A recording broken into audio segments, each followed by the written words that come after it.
মক্কা ছেড়ে যখন নাকি আল্লাহর রাসূল হিজরত করার জন্য মদিনায় চলে গেলেন, ওই যে মদিনায় যাওয়ার পর আল্লাহর রাসূল দেখলেন ইহুদিরা রোজা রাখে, মুহররমের 10 তারিখে তারা রোজা রাখে।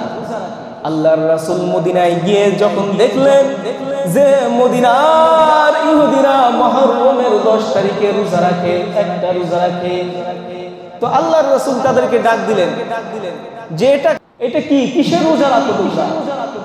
ইহুদিরা বললেন যে এই মুহররমের 10 তারিখের রোজা আমরা রাখি, কেননা এই মুহররমের 10 তারিখটা হচ্ছে একটা সম্মানিত দিন হওয়ার কারণে আমরা এই মুহররমের 10 তারিখে রোজা রাখি।